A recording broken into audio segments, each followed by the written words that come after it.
Hey, welcome to Transform Your Workplace. It's your host, Brandon Laws. Today, I'm stepping aside for a bonus episode, and I've got my colleague, Lacey Partipilo, interviewing another colleague, Annie Oxenfeld, who's been on the podcast before, and they're talking about workplace flexibility and the importance of it. So I hope you enjoyed today's bonus episode with a couple of my Xenium colleagues. Enjoy today's episode. Hi, Annie. Thanks so much for joining me today on the podcast. Hi, it's great to be here. Awesome. So you and I were talking about some things that we're hearing from our clients, and something that has been coming up a lot from clients and their employees is around workplace flexibility and what that looks like. Can you tell me a little bit about what you're hearing? What is workplace flexibility, and why is this such an important topic?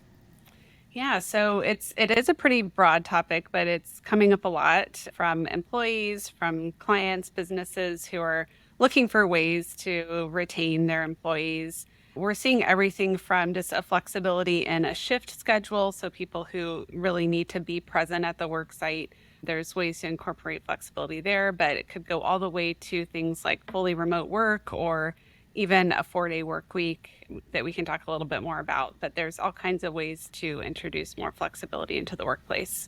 That's awesome. I know there are employers who get a little uncomfortable when we start talking about flexibility in the workplace. Can you share a little bit about some of those maybe common misconceptions or concerns that they have about implementing these flexible work arrangements? Yeah, so I'd say the one that I hear the most, it's just productivity concerns around if we're being more flexible, if we have less visibility to how our people are getting the work done, is it going to actually get done?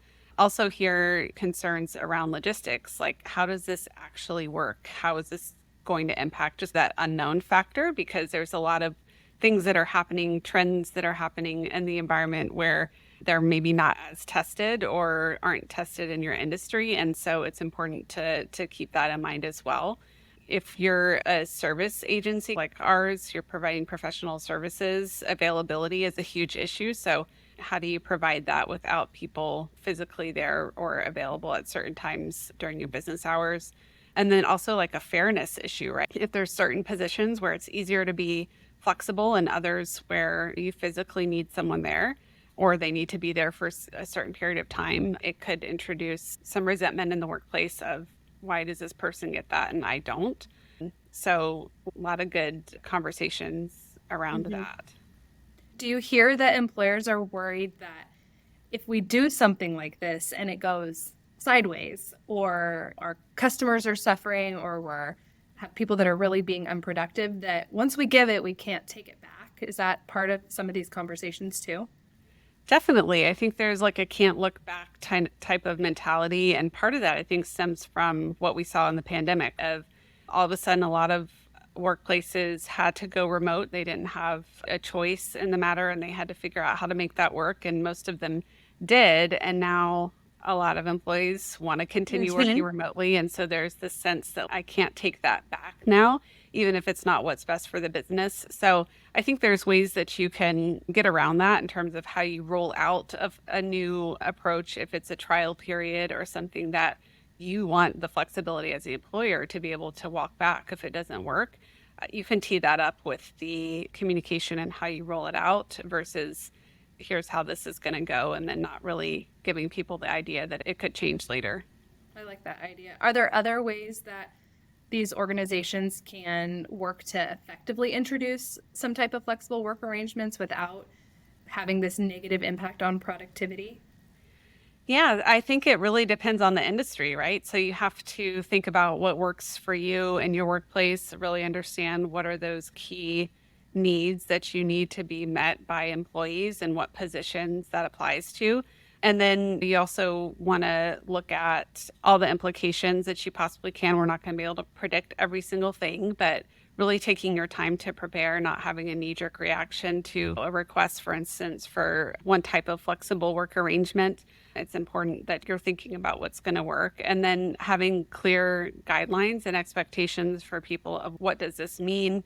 What happens if, the work isn't getting done? So setting some clear metrics or KPIs for people of what do we mean when we say the work done, right? Is it a certain metric that has to be met. And if it's not, is the expectation that the employee is engaging in additional work or additional time or whatever inside of that flexible work arrangement. So I think those are some things that would help, but it is important to really balance that culture of trust inside of that too. So if we're coming into it with this apprehension and this skepticism, like this isn't going to work or nobody's going to be doing their jobs and we're going to have to track everything and everybody, it's probably not going to work very well because people are going to sense that you don't trust them to get the work done. With flexible work arrangements, we really need to have a high level of trust inside of the organization to make sure that people feel entrusted and accountable within themselves to get the work done. Otherwise, they could, just stop being engaged altogether. It's like what you expected to happen ends up happening. Sounds like with trust being really important, one of the other things that I've heard too is just around communication and ensuring there is some connectedness, because the flexibility we're not just talking about remote, right? But that is a big piece of flexible work arrangements. What are some best practices that you have seen employers implement when they're managing remote, or what we're seeing even more of, these hybrid teams, to make sure that folks stay engaged, that they're connected with their colleagues, with their manager, and to the company culture? Yeah, I think it's a good question. And there was an interesting study that Mercer did recently where they measured happiness levels of different types of workers. So fully in-person workers, fully remote, and then the hybrid, and found that hybrid workers are the happiest. And so I thought that was really interesting in terms of, because sometimes what we hear is people feeling like they really liked when everything was fully remote, but that balance of some of the engagement is important. So I think it's being really intentional about what are we doing in person. So if you have a hybrid work environment, are we saying that you have to be in the office 2 days because that's what we're comfortable with? Or are there things that actually benefit everyone to be engaged in person on those 2 days? I think you'll get a lot more buy-in if there's a clear purpose as to those in-person expectations and engagement. Technology is huge, right? So making sure that everybody has the right setup if they are working remotely for even just a portion of their work. What are the expectations in terms of how they show up on technology, if they're in a chat or in a video call, things like that. So clear expectations there. Regular check-ins with your team. So if you're a leader, making sure that you're checking in on folks from a well-being standpoint as well as the work standpoint is really important in a hybrid or remote environment. And then making sure that we're just doing what we would normally do, making sure people are getting their professional development and other opportunities for advancement inside of their career. That's awesome. Those are great suggestions. Do you have any really successful examples that companies have done, either clients that you've worked with or organizations that you know of that have implemented flexible work arrangements and seen changes in terms of their employee retention and engagement and what that's done for the organization? Yeah, I think you can Google 4-day work week. That is a hot topic right now. And there's tons of studies where companies have implemented a 4-day work week. And what that means is essentially 5 days of work or whatever we normally do in 5 days in 4 days. So not the same number of hours worked, but actually a reduction in your schedule. So if you typically work 8-hour days, that would go from 40 hours to 32 hours. Your pay stays the same. So that's one that is trending pretty heavily right now. And there are some really cool studies about how that engages employees. Their happiness levels go up, their productivity increases. So just pretty amazing, like in a shorter amount of time, they're getting more done. So that I think is what's really compelling for a lot of employers who are considering the 4-day work week is actually, it's really a win-win. It doesn't work for every industry, or we haven't seen it play out in every industry yet. So it's important to do research on that. Another one that I thought was really cool I read about was CVS has what they call a snowbird policy, which means that their pharmacists can go to Florida or other warmer states during the winter to work. So it's like a way to escape the snow or the colder weather. And I thought that was a really creative. You think of a pharmacist, they have to be in the pharmacy doing the stuff, right? So it's not something that you could probably do remotely. So I thought that was a creative solution for that. Another one I've heard of that I hadn't heard of, but just recently was the 9-day fortnight, which is basically a version of that 4-day work week, but it's a 9-day, 2-week period. So every other week would be a 4-day work week. So for employers who are nervous to try a full-on 4-day work week, the 9-day fortnight could be a way to ease into it, see how it's going, and test it out like we talked about before. I like that. I had not heard about that until now. So some of our listeners, business owners, may be cringing a little bit, right? Thinking about, oh my gosh, I'm going to pay somebody for working 40 hours a week, but they're only going to work 32. And that makes me uncomfortable. But there's all this data out there that shows that this, along with other types of flexibility, really does increase retention and employee engagement. So employers want to know, how is this going to affect my bottom line? How do I measure the success of a program like this? What are some of the ways that you might see an employer actually looking at measuring the success of a program like this and whether or not it's working? Yeah. I think before we even get to implementing a program, we've got to survey our team and understand if the flexibility that we're considering even appeals to our body of employees, because there could be lots of trendy things happening out there, but if it doesn't meet the unique needs of your employees, it's probably not going to work very well. So that's important. And then that also provides a data point of when you do implement something, you can measure engagement levels and satisfaction and things like that. So surveys are great, pulse checks and frequent check-ins with your team during one-on-ones, as well as if you have customers or clients, getting their input on their satisfaction and measuring that as well, which you may already have components that you do that with. And so it's making sure that you're comparing results from before you made the change to shortly after. And you want to give things some time to really play out. So there's going to be some kinks along the way. So making sure that you have a clear sense of what's the period we're willing to give this a try before we need to pivot, and what are the things that we'll do along the way to make sure that we're making adjustments as we need to, versus just rolling it out and then letting it go from there.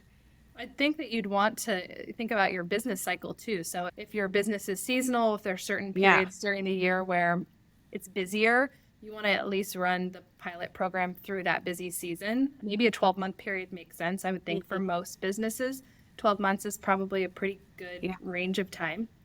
And then looking back, like you said, and evaluating how's this working and pivoting, because hopefully you've told them in the beginning, right, that this is a test and we're going to adjust as we need to based on the feedback from the business and from employees. Yeah, continuing to get that feedback from both sides is going to be really important. So we can't talk about flexible work arrangements and talk to an HR professional without talking about legal considerations. So I'm curious, with your HR hat on, any legal considerations that our listeners and clients should be thinking about when they're considering programs like this? Yeah, there are several. So depending on how many states you're in or what states you're in, there could be different things that you do need to consider from a compliance standpoint. Some states, California is one, do have requirements around schedule change notification. So even if you are providing more flexibility, it's a benefit to the employee, there still might be a process that you have to go through in order to make that live and be compliant. So that's one thing. Another is when we're talking about hybrid or remote arrangements, a lot of employees start getting interested in moving to a different state, whether that's to be closer to family or to a different climate or live somewhere they've always wanted to live. And if you're not set up in that state as an employer, there's quite a few things you need to do to get set up. And so you really need to make a decision as a business as to how many states are we willing to open up to? Are we willing to just have one-off employees in different states? I will say that a lot of employers are doing that now. So if you don't want to do that, it could be a retention issue for certain employees, but there's a lot to consider there just from compliance and regulatory standpoint. You also want to be looking at non-exempt employees. So if we're having any kind of schedule flexibility or flexing certain hours and shifts, that can be different for non-exempt employees because you typically have a 40-hour work week before you get into overtime. And there needs to be like a 7-day period, right, where we're working those hours. And so flexing across those work weeks can create issues for compliance for non-exempt employees. Interesting. It's also difficult to, how do you, from a payroll standpoint, implement that? If you're reducing the work week, but you're keeping their salary, how do you do that? Or their wage, how do you do that to make sure that we're meeting our compliance requirements from a wage and hour perspective, but we're also extending that flexibility? And then for some employers might be looking at not a reduced work schedule, but they might be allowing people to work like 4 10s or 3 12s or things like that. And we just need to be mindful of different state requirements for meal and rest periods for your non-exempt employees. And then there's also some pretty tricky things that need to be thought out before you roll it out to employees around your policies. So holidays, what happens if a holiday falls on a day that somebody's not scheduled to work in this new flexible schedule?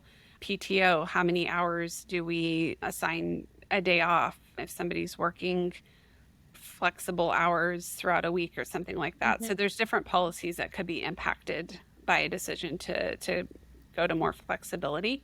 And then there's also equity. We talked about this already, but just if we're not offering the same type of flexibility to all employees, making sure that we're paying attention to that and how that could negatively impact certain groups of our employees. It's a lot to consider. I can see why some employers are not too quick to jump on with implementing this quickly. So important to think through those things. Yeah. When you think about how, if an employer they've gone through that checklist that you went through and they've determined we're set up to do this, we're good to go, how do you talk with your clients about communicating with their employees, their commitment to this flexibility? What's that look like? And how could they use that in their employer branding and recruiting strategies? Yeah, that's a great point. So I think we definitely want to, like I said, if we've got that data from our employees, we've heard from employees, and we're using that information to implement new flexibility, we definitely want to highlight that to employees, right? We heard you, and here's what we're doing with that information. That's key. The other piece of it is making sure that we're giving people enough runway, right? So we don't want to announce this overnight because there's going to be questions that we didn't think of.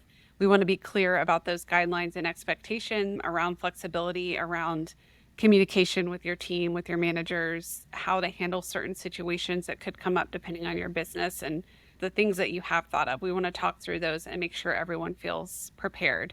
So then from a branding perspective, recruiting, this is huge. If you have implemented something where, let's say there's a reduced work schedule or some type of major flexibility to work 100% remotely, we are seeing people leave organizations to go work somewhere where this is in place, that's right? True. So if you are one of those organizations, you should be highlighting that at the top of your job postings and really tying that to the rest of your culture. So ideally, we aren't doing this in a vacuum. Ideally, we have a great workplace culture where we have good communication, we have great relationships, and employees are supported holistically, so not just from the flexibility standpoint.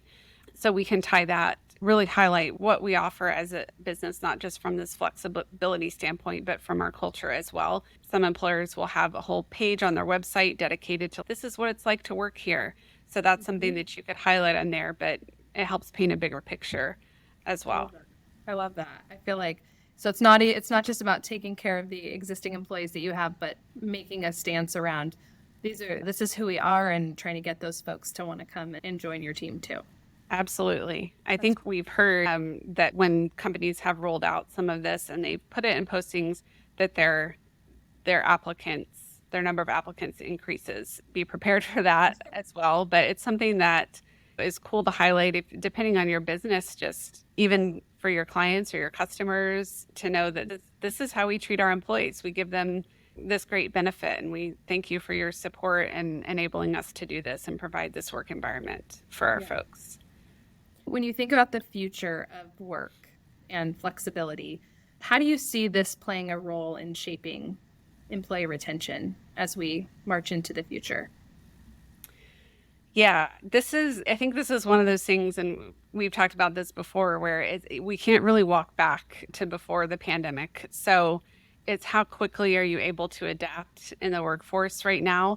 And that does depend on your industry. But if you're in an industry that you've proven over the course of the pandemic that you can work with some flexibility, really would encourage you to think hard about continuing that on and just working on that like acceptance almost of like, this is where we are now, right? Like we are living in a different world than we were 3 years ago. And people are expecting more of their workplaces. They're asking for more. So we need to get comfortable with having those conversations. We need to be comfortable with initiating those conversations and be prepared for, I think, a real continuance in the direction of hybrid work, if not even more remote work. But that flexibility is key, right up there with compensation, which didn't always used to be one of the top factors that people were talking about. Now it is. So we have that alongside of flexibility. And some employers don't have a lot of flexibility with the comp side of things, just given their budget and financial situation. And so flexibility is one of those ways that we can compensate for that is here's what we can do for you outside of compensation or your salary. I do think we talked about the variety that hybrid work offers and the benefits that offers to both employers and employees. So I think we'll continue probably seeing quite a bit of that. I haven't seen as many of our clients getting rid of their lease and leaving the workplace altogether, but we are seeing a lot of just one day a week in the office or whenever you feel like it, come into the office kind of work for folks that don't have to physically be present to do the job. That's great. If you had to summarize one thing that you think employers should be thinking about when it comes to workplace flexibility, how would you sum all this great stuff up? I think the thing I would say is it's good to look at the information that's out there. It's good to be informed about the trends, but you really do need to take a custom approach to your workplace, and you need to be flexible in terms of how you roll that out and what's working, what's not, and being able to adjust as necessary. The needs of your employees can change over time. So thinking of it as a static approach that we're in this way of working forever probably isn't going to, support employees long term. So it's thinking about where we are now, what makes sense for now, and where is the direction that we could potentially need to go and pivot longer term. Keeping those conversations open is huge. And then listening also to your exit interviews, right? So why are people leaving? Not just what do people who are here want, but why are people leaving? Can give you some really good insight into what might be effective for flexibility in your workplace. That's awesome. Thank you so much. This has been great. Appreciate you taking the time to come on to the podcast. And if folks have additional questions, I know they can find you on LinkedIn. Yeah, I'll be there. Thanks, everyone. Thanks.